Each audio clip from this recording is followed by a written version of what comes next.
Tens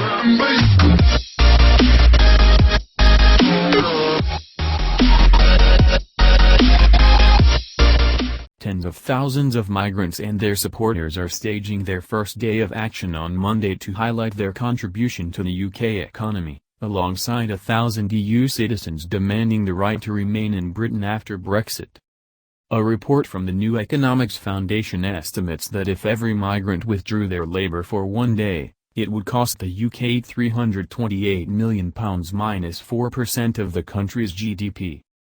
Migrant workers in the UK make up 10.9% of the total workforce, but according to the Migration Observatory, that number increases dramatically in certain key sectors. Some 31% of cleaning and household staff, 30% of food preparation and hospitality workers, and 26% of health professionals are foreign-born.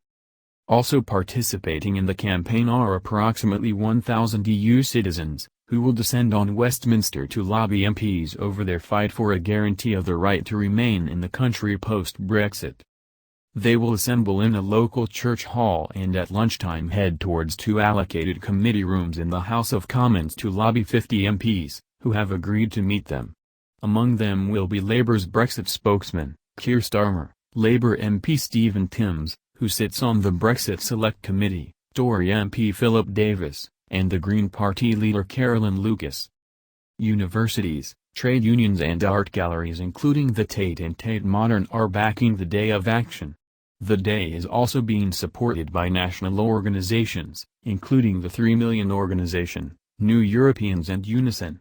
A number of businesses will close for the day to help make the argument that the UK would struggle to manage without the contribution of migrants, even for a day.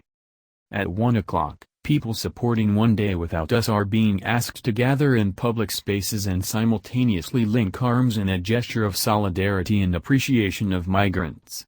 Westminster will also be the focus for some of the actions of the day. A flag mob is planned, with people being invited on social media to descend on Parliament Square carrying the flag of the country of their birth, to illustrate how many nationalities are represented in Britain. The action comes as a petition to rescind President Trump's state visit to Britain is debated in Parliament following his travel ban. One of the organizers of the day, Matt Carr, said, "There's never been a national day of action in support of migrants in this country before. Too often migrants are portrayed negatively in the UK and blamed for problems they didn't cause. Today we celebrate the contributions that migrants make and reject the politics of division and hatred."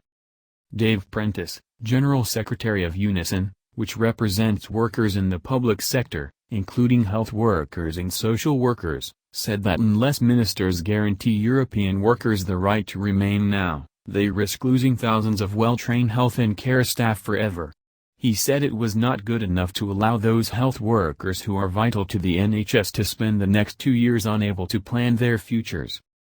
British people living in Europe are also concerned for their futures, and are supporting Monday's event. Jane Golding, co-founder of UK citizen support group Brits in Europe, who lives in Germany, said the UK should make a unilateral move now because it was the right thing to do. Free movement has always worked both ways, just as large numbers of Brits have left the UK to live and work in other EU countries, so have EU citizens come to the UK in good faith to do the same. These are people with rights, and these rights cannot be withdrawn retrospectively.